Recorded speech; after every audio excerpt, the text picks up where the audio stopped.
యాసంగి సీజన్లో రైతులు పండించిన ధాన్యం మొత్తం తామే కొంటామని తెలంగాణ సీఎం రేవంత్ రెడ్డి చెప్పారు. తమ ధాన్యాన్ని ప్రభుత్వం కొంటుందో లేదో అనే ఆందోళన అవసరం లేదన్నారు.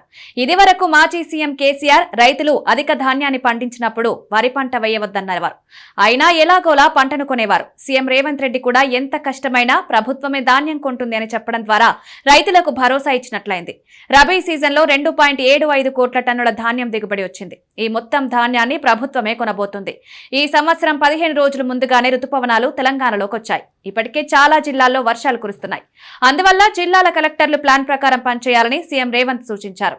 ఆయన హైదరాబాద్ లోని పోలీస్ కమాండ్ కంట్రోల్ సెంటర్ నుంచి జిల్లాల కలెక్టర్లతో వీడియో కాన్ఫరెన్స్ లో మాట్లాడారు. ధాన్యం సేకరణతో పాటు ఇందిరమ్మ ఇల్లు, రాష్ట్ర ఆవిర్భావ దినోత్సవం, భూభారతి, రుతుపవనాలు, వర్షాకాలంలో సాగు చేయాల్సిన పంటలు వంటి విషయాలపై మాట్లాడారు.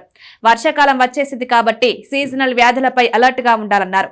తెలంగాణ ప్రభుత్వం సన్న వడ్లకు క్వింటాల్కి 500 రూపాయల బోనస్ ఇస్తుండటంతో రైతులు పెద్ద ఎత్తున సన్న బియ్యాన్ని పండించారు. మరోవైపు ఈ బియ్యం వృధా అవ్వకుండా ప్రభుత్వం రేషన్లో సన్న బియ్యాన్ని ఇస్తోంది. అందువల్ల పేదలకు మేలు జరుగుతోంది. ఇలా ప్రభుత్వం ఓ ప్లాన్ ప్రకారం పనిచేస్తోంది. దీనివల్ల రైతులు, పేదలకు మేలు జరుగుతోంది. 2024లో రైతుల నుంచి ప్రభుత్వం 42 లక్షల టన్నుల ధాన్యాన్ని కొంది. ఈ సంవత్సరం ఇప్పటి వరకు 64.5 లక్షల టన్నులు కొంది. ఇంకా రైతుల దగ్గర 5 లక్షల టన్నుల దాకా ధాన్యం ఉంది. ఇందిరమ్మ ఇళ్ల లబ్ధిదారుల ఫైనల్ జాబితాను మరో 3 రోజుల్లో రెడీ చేయాలని కలెక్టర్లను సీఎం ఆదేశించారు. సీఎం సిమెంట్, ఇటుక వంటి అధిక ధరలు ఉండకుండా చేసేందుకు మండల స్థాయిలో ధరల నియంత్రణ కమిటీలను ఏర్పాటు చేయాలని సూచించారు. లబ్ధిదారులకు ఉచిత ఇసుక కూపన్లు ఇవ్వాలన్నారు. ఇటుకల తయారీ, సెంట్రింగ్ యూనిట్ల కోసం రుణాలు ఇప్పించాలని సూచించారు.